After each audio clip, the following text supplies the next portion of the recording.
Bonjour à tous. Dans cette vidéo, nous allons voir comment insérer différents types de contenus sur un diaporama LibreOffice Impress. On a créé un modèle de diaporama qui correspond à la charte graphique qu'on s'est fixée. Cette mise en page est prête, on l'a enregistrée en tant que modèle et on a enregistré le fichier de telle manière qu'il ne nous restera plus qu'à faire CTRL-S de cette manière, CTRL-S, à chaque fois que l'on voudra enregistrer les modifications qui auront été effectuées. Maintenant, on va travailler sur l'insertion de contenu. On va commencer par agir sur les mises en page qu'on retrouve ici dans le panneau Propriétés à droite. On vérifie qu'on est bien dans le petit onglet Propriétés, ici. On clique dans le fond d'une page. Normalement, on doit voir les mises en page qui apparaissent comme ça. On va définir pour chacune des diapos le type de mise en page qu'on souhaite. Alors moi, pour la toute première, je vais choisir titre et contenu. Ensuite, pour la deuxième, la troisième, la quatrième, on va être sur des titres avec deux contenus, titres et deux contenus. J'en profite pour ajouter des diapos parce qu'il m'en manque. Donc pour ça, deux options. Soit on fait clic droit, nouvelle diapo dans la barre latérale gauche, ou alors on va dans diapo, nouvelle diapo. Ça revient au même. Voilà, j'ai mes 6 diapos. Je continue à travailler sur mes mises en page. Sur la quatrième, j'ai bien un titre et deux contenus. Sur la cinquième, j'ai encore un titre et deux contenus. Et enfin, sur la dernière, je vais partir d'une diapo vierge.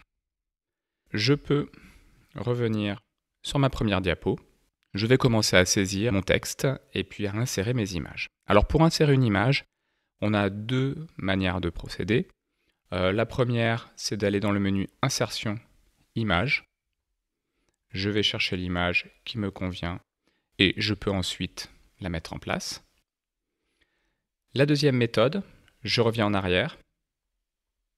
La deuxième méthode consiste à aller chercher le menu Insérer une image. On pourrait aussi insérer un tableau, insérer un graphique, un diagramme, ou insérer un média audio ou un fichier vidéo. Donc là, je vais dans Insérer une image et je choisis l'image que je veux déposer sur ma diapo numéro 1. Voilà. Je vais saisir le titre.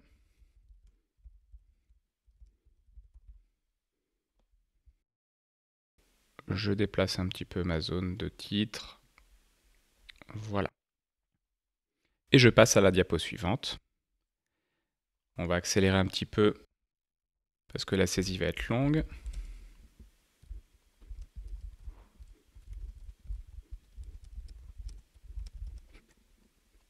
Donc ici, j'ai saisi mon texte à gauche. Je veux insérer une image à droite. Il me propose, ici encore, d'insérer mon image de cette façon-là.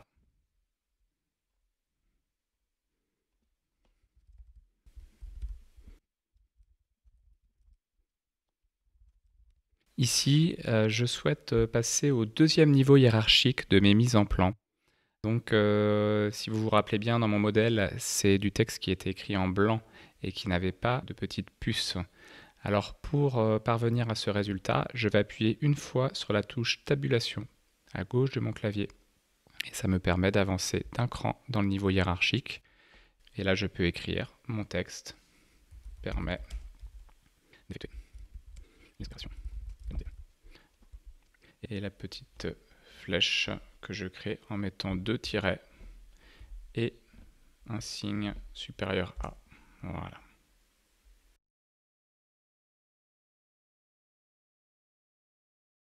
Cette fois-ci, je vais écrire mon texte à droite.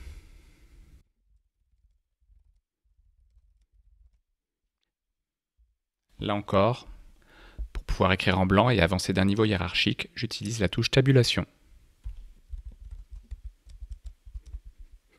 Et cette fois, j'insère mon image à gauche.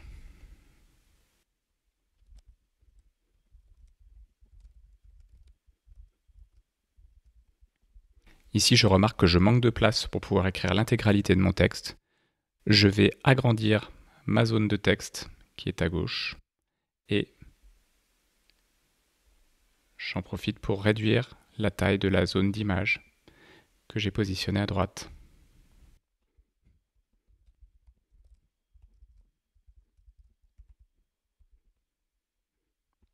Ici, je vais superposer deux images. Donc j'insère la première, comme on l'a déjà vu. Je mets mon disque dur. Et je vais vouloir mettre une deuxième image par-dessus. Donc cette fois-ci, je vais utiliser le menu Insertion, Image.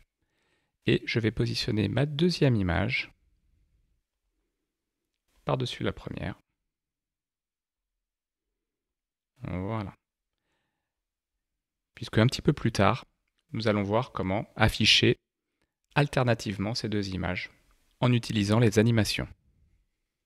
Je souhaite aussi insérer des légendes à ces images. Comme il y a deux images et qu'on parle de deux objets différents, un disque dur d'un côté, un SSD de l'autre, je veux mettre une petite légende. Pour ça, je vais aller dans le menu Insertion et je vais simplement insérer une zone de texte.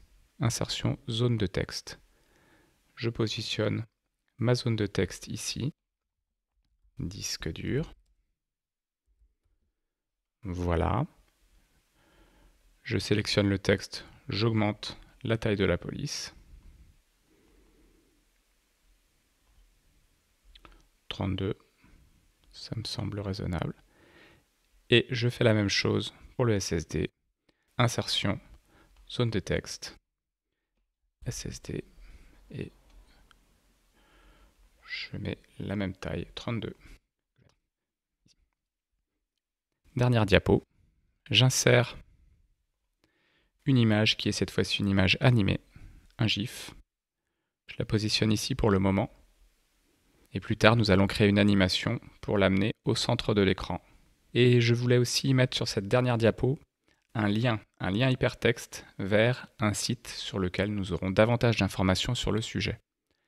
Il y a différentes manières de procéder. On pourra créer une zone de texte qu'on rendrait cliquable. Moi, j'ai choisi de créer une sorte de bouton. Alors mon bouton, je l'ai créé en utilisant non pas un rectangle, mais plutôt un rectangle au coin arrondi, puisque c'est un petit peu un élément de base de ma charte graphique. Je choisis une couleur de fond pour mon rectangle. Moi, j'ai choisi un jaune clair. J'ai choisi de mettre un petit peu de transparence à ce bouton, 40%. Ensuite, ce bouton, j'écris dedans, je double-clique pour écrire dedans, pour en savoir plus. Je mets en forme mon texte, j'ajuste la police d'écriture, je reste sur du calibri, comme sur l'intégralité de mon diaporama, la taille de texte, la couleur du texte, moi j'ai choisi un rouge foncé, et je vais pouvoir insérer mon lien hypertexte. Alors je voudrais que ce lien pointe vers cette page internet, qui traite du sujet en apportant davantage de précision. Donc je vais copier l'adresse URL qui est en haut, copier, je retourne sur mon diaporama, je clique sur mon bouton, et ici je vais aller dans le menu Insertion, et je vais dans Hyperlien. Ici, je mets l'URL que je viens de copier. Le texte, c'est le texte qu'on voit déjà pour en savoir plus, donc je n'ai pas besoin de compléter. OK.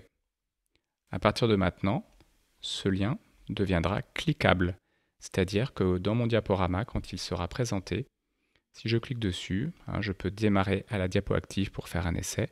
Si je clique sur ce lien, eh bien j'arrive directement sur le site internet en question. Nous avons fini d'insérer du contenu dans notre diaporama.